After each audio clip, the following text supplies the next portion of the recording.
It's your girl Jasmine Nicole. Welcome and welcome back to Wait with Jazz.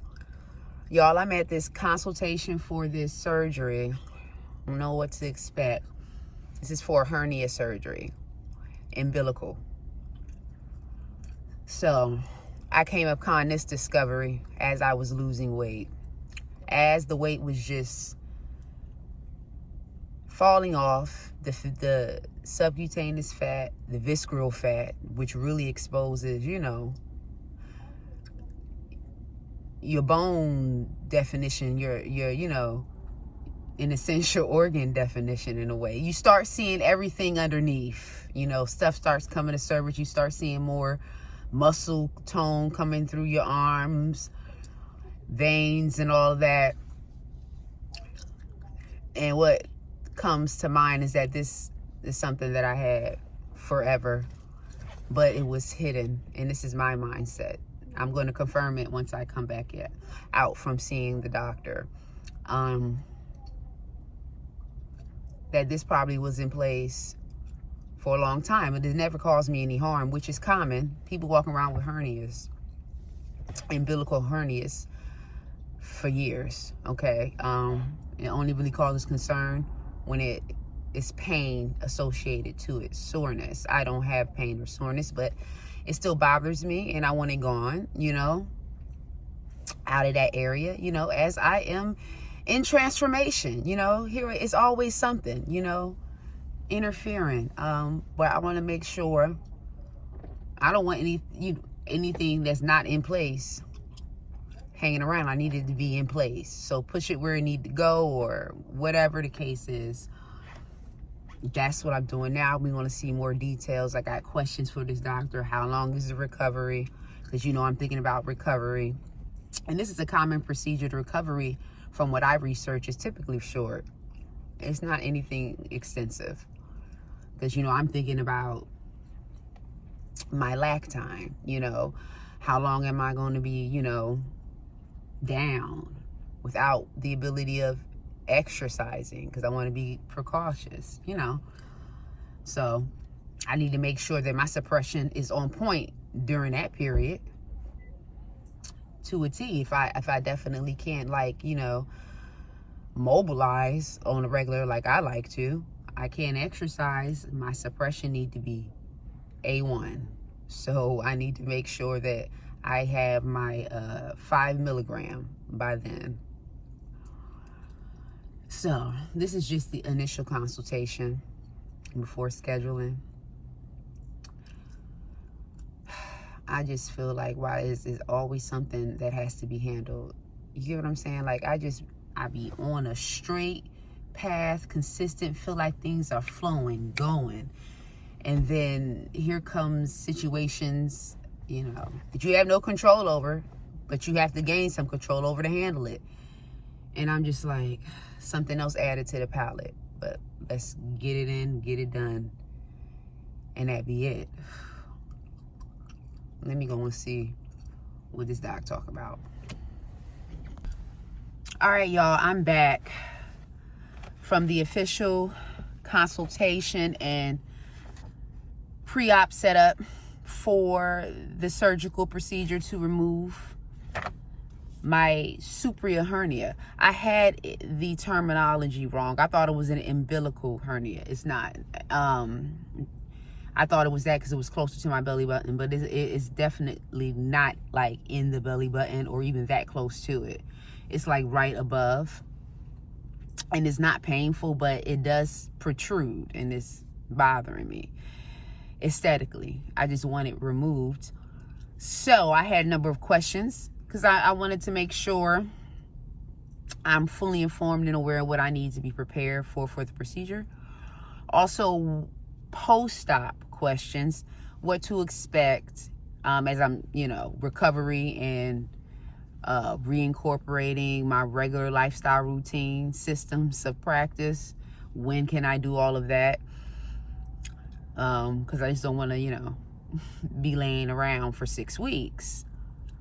That's when weight gain occurs. So I made him aware of the medications, which he was already aware of the medications that I'm currently on.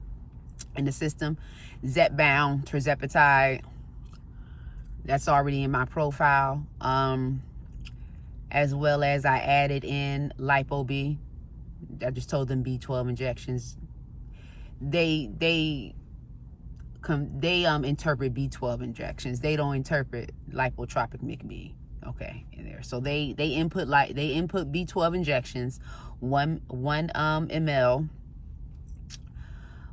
weekly, and then my weight loss injections weekly. Now, I was told by him that I still could take my injections because I'm getting my procedure done on a Friday. It's like, if you when do you take your injections? I take them on Monday. You're like, well, you can still take it on Monday and you will have enough clearance for us to continue the procedure safely on Friday. And I'm like, are you sure? You know, and I think in an abundance of caution for me, I'm just going to skip the injection that week. He said I can remain on B12. I can take my B12 injection. I take that on Tuesdays. And I will still have enough clearance on Friday for the procedure. But for me, I'm just going to, I'm going to skip the Tirzepatide.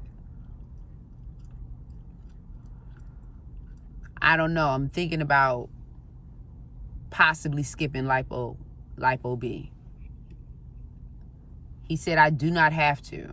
So I'm pondering on that. In an abundance of caution, I can just skip both injections. I can just skip both injections for the week. But where is that going to put me suppression wise? That's what I'm thinking about. You know, y'all know this food noise is starting to overpower me. Okay, I need my injection. But after the procedure, I will be right in line to take the injection the Monday that's coming. So I don't have to wait to take my next injection. It's done on Friday. I can take it on Monday once the procedure is done on Friday. So that's that. I'm in the air. I don't know. I'm going to still think about this, taking the injection on Monday and still proceeding with the procedure. If it was medically cleared that I can do it, then that's a safeguard. However, if I want to be in abundance of my own caution, I can just skip altogether. Let me know what your thoughts are, you guys. I make my own decision, but what your opinion is, it's always valued. I value your opinion, your input, your insight. This is why I'm here.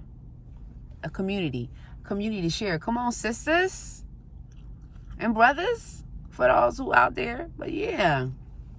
All right, so that's that.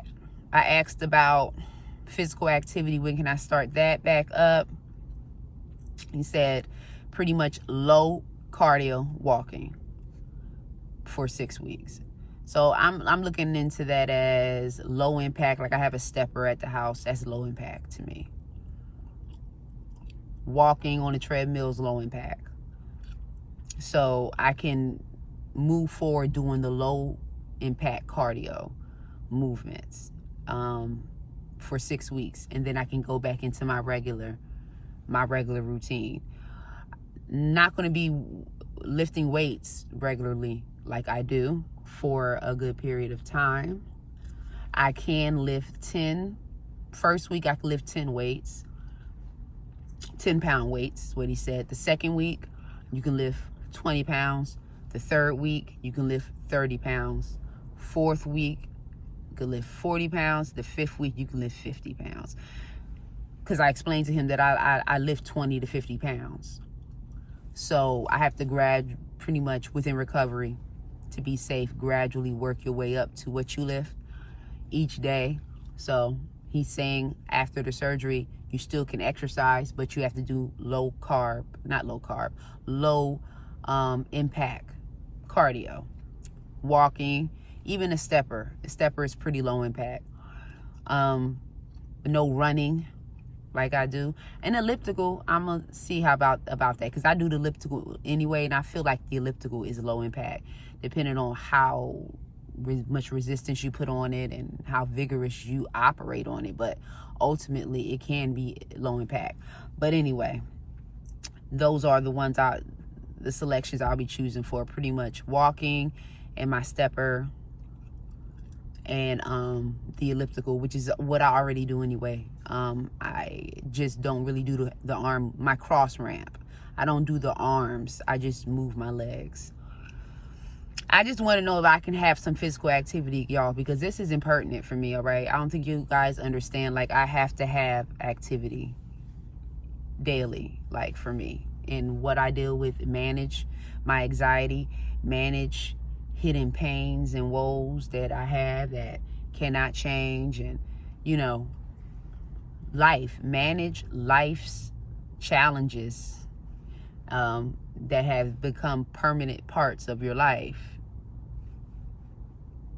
I have to have exercise just to help me deal mentally with disappointments and failures of other people in my life. You understand what I'm saying? Like, I deal with a lot mentally, you know, and I hurt. I have pains, and I have to live with these pains. And a way for me to live with these pains is through exercise. So I'm like, when is the next time I can check into the lab? So anyway, this is a short procedure, typically an hour and a half, in and out, same day. But of course, general anesthesia is required, and someone is required to come and pick me up, you know, a ride home. But I'm glad to know that this is just a one-day procedure. It's not a long procedure unless complications occur. Hopefully that does not occur. But just a typical hernia removal surgery, about an hour and a half. This is what it is. It's always something to do. I just want to hurry up and get this done so I can have it off my mind and I can move forward. What was explained to me is that this could have been around, which was what my thinking was. This could have been around when I was bigger. Like, you know, I'm smaller now. It was hidden probably within all my fat. I never noticed the superior hernia. Never noticed it. And then I didn't have pain, so I never noticed it. And then as I lost all the weight and my body features, really, like my muscle features are starting to come in. Bones are starting to show, you know, ribs and all that. It's like, it seems like it exposed this hernia, or this hernia got out of place, which is pretty much fat getting out of place of a pocket that needs to go back in. And sometimes the fat can't go back in, so they just remove it. Mine is just going to be removed. They're not going to reinsert the fat. They're just going to remove the part that's out. And that's fine. So I don't have to worry about it coming back out. But still, even with hernias, you want to be mindful, because throughout life, depending on how vigorous you are with whatever you do, stuff could slip out of place in general. You could be revisiting a situation again. I wanted to know, did it have anything to do with weightlifting? Because I lift with weight training, you know, especially being on this Zepbound, Tirzepatide journey. But I lift moderately. Explain, typically the heavy lifting is what really exerts hernias. Heavy body lifting, you know, the lifting of 100 pounds plus. I'm not up there. I'm not trying to lift like that. Y'all don't think y'all understand that. Like, I'm cool with 20 to 50 pound weights. I achieve what I need to achieve in the cut that I want. I'm not trying to do all that, because that stuff can over time. I mean, it may not, but it can over time. It could cause some problems down the line. Because he explained, you know, situations he came across. Bodybuilders, people on steroids, and all of that. And the people experiencing hernias from the excessive lifting. Because you know what bodybuilders are into. So, yeah. But anyway, y'all, that's that. I'm glad I got this done. I want to hurry up and get it done and out the way. So I'm glad it's scheduled for December. I'm glad it's scheduled for December 13th. I'll take it. Let's get this out the way right before the holiday. But it's always something, y'all. It's always something.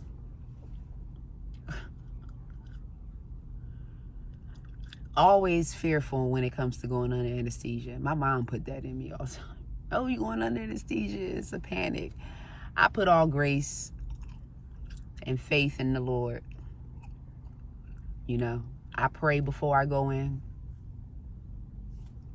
You know, pray that I wake up and I just believe God. And that's how I live my life. You know, you can't live your entire life in fear. That's what that thing, faith, is called, you know? Faith without works is dead. Hey, don't get me to preaching up in here, y'all. Let me stop. You know, I'm a daughter of a former pastor. Oh, God, like, look, let me stop. But, yeah, I just put faith, my trust in the Lord. If it's your time, it's your time. But I bind all that up, and I believe that this procedure will run smoothly.